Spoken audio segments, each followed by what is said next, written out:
Welcome to another 5-Minute Financials with family law attorney Seth Glazer. This week he's going to talk about budgeting, why it's important to set up a budget. Should you set up a budget before or after you go through a divorce or separation, and why should you bring these budgets to a family law attorney if you're even considering that?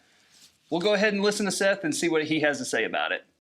So as a follow-up to what I spoke about last week, I want to kind of dive into a more specific aspect of your family's financials, and that is your budget, your family's budget, and even an individual budget for you moving forward. I think it's very important, obviously, not only to know what your family's financial situation is, what money's coming in, the accounts that you have, etc., but it's also very important to know how much is your family spending every month on a month-to-month basis on things such as the mortgage, vehicle expenses, food, clothing,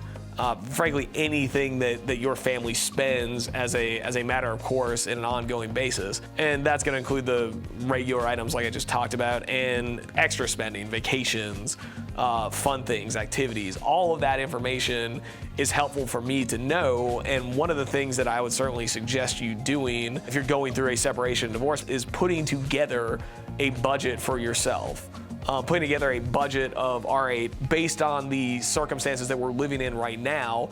how much, to the best of your ability, how much is it costing us to run this household? And then also kind of a future-looking budget where, all right, if we're going to separate and eventually divorce, what is it going to cost for me to live on my own, if I'm living in the house, if I'm living somewhere else? Knowing what it's going to cost down the road in terms of expenditures, or at least some estimated expenditures, is absolutely helpful for me to know, so I can give you advice on,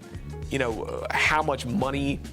that I think it's going to take to live the way that you want to live. You've got to take into consideration that in most circumstances, splitting one family household that has ongoing income into two separate households, things might not necessarily be the same in terms of your purchasing power or your ability to spend money, because when you split one into two, there might not be enough money to go around for everybody. I know that can be a hard reality for everyone, but it's economic reality when it comes down to it. For super rich individuals, breaking up one unit into two might not make that much of a difference, but for individuals, hardworking individuals who are making good money, it's not always the case that there's enough money to go around to keep everyone more or less in the accustomed standard of living that they were in during the marriage. And so one of the things that is really important, not only putting together a budget of what your family has been spending during the marriage, but also sort of an estimated budget of what it's going to cost for you to live if you're living on your own, or if you have children, if you're living with the children for some amount of time. We don't have to get into all the different custody schedules that can come up, but presumably you're going to have time with your children, and that's going to cost money. And so one of the things that I can do when you sort of come in and provide me with a budget, if you come in and provide me with some financial information for family, how much money is coming into the family, and you give me kind of a budget of what you think it's going to cost for you to live moving forward, I can do my best, or at least try to give you initially some idea of whether or not that budget is realistic. Sometimes the budget might not be realistic. I think part of my job is to provide realism for my clients, and I want to make sure I'm not selling you something that it will not be possible to get. And so if I know what your budget is,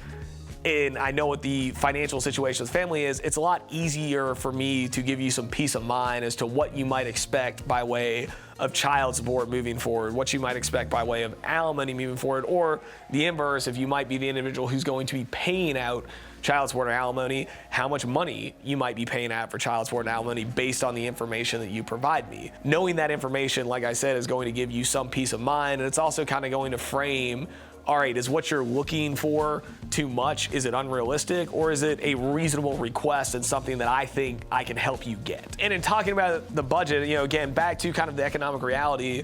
as I said earlier, when you split one unit into two, if you do want to live a certain lifestyle, and I'm telling you that it's not